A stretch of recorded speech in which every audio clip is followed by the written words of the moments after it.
नमस्कार, ये आकाशवाणी शिमला है। अब आप प्रभा शर्मा से कोविड-19 पर विशेष समाचार बुलेटिन सुनिए। प्रदेश में कोरोना संक्रमण के मामलों में वृद्धि लगातार जारी है और ये आंकड़ा बढ़कर 30,210 हो गया है।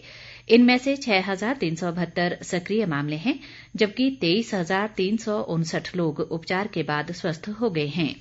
प्रदेश में आज अभी तक कोरोना के 54 नए मामले आए हैं, जबकि 449 लोगों ने कोरोना से जंग जीती है। शिमला जिले में 40, ऊना में 9, हमीरपुर में 3 और मंडी जिले में आज अभी तक कोरोना के 2 नए मामले आए हैं। राज्य में अब तक कोरोना से 450 लोगों की मृत्यु हुई है।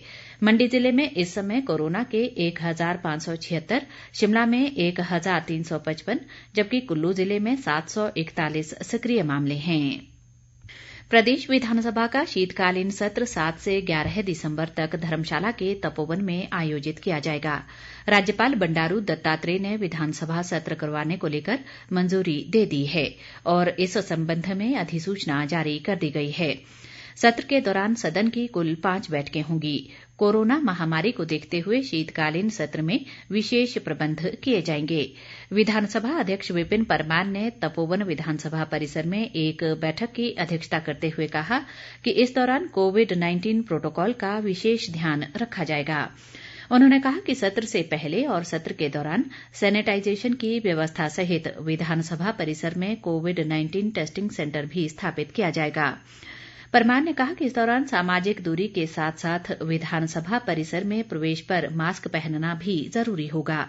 परमार ने विधानसभा परिसर में सुविधाओं का निरीक्षण भी किया और विभागीय अधिकारियों को आवश्यक दिशा निर्देश दिए। देश में कोविड से स्वस्थ होने वालों की दर 93% से अधिक हो गई है। पिछले 24 घंटों के दौरान 40,000 से अधिक मरीज स्वस्थ हुए हैं। केंद्रीय स्वास्थ्य मंत्रालय ने बताया कि अब तक 82,90,000 से अधिक रोगी इलाज के बाद स्वस्थ हुए हैं। इस समय देश में करीब 4,53,000 व्यक्ति कोरोना से संक्रमित हैं।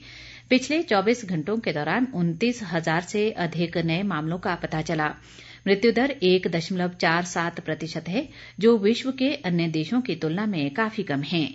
पिछले 24 घंटों के दौरान कोरोना से 449 लोगों की मौत हुई, जिन्हें मिलाकर देश में अब तक कुल 1,30,000 लोग इसका शिकार हो चुके हैं।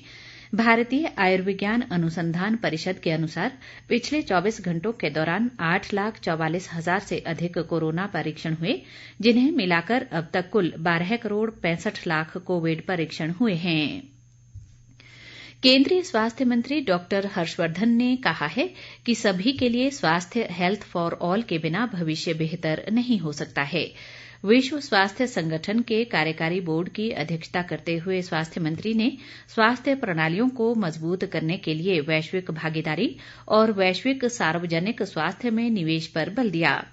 उन्होंने कहा कि परिस्थितियों के साथ मानव सभ्यता ने सहयोग और संसाधनों के द्वारा एक दूसरे के लिए पूरक प्रयास किए हैं। डॉक्टर हर्षवर्धन ने सार्वजनिक स्वास्थ्य दायित्वों के कुशल, प्रभावी और उत्तरदायी निर्वहन के लिए विश्व स्वास्थ्य संगठन, सदस्य राष्ट्रों और भागीदारों के वैश्विक समुदाय के साथ काम करने के लिए भारत की प्रतिबद्धता व्यक्त की। भारत बायोटेक ने कोविड-19 के टीके कोवैक्सीन का तीसरा परीक्षण शुरू करने की घोषणा की है। भारतीय आयुर्विज्ञान अनुसंधान परिषद की भागीदारी से किया जाने वाला ये परीक्षण 26,000 वॉलंटियर पर किया जाएगा। ये भारत में कोविड के टीके के लिए किए जाने वाला सबसे बड़ा क्लिनिकल परीक्षण है। इस परीक्षण को www.ctri.nic.in पर पंजीकृत किया गया है। भारत के औषध महानियंत्रक ने इसे स्वीकृति दे दी है।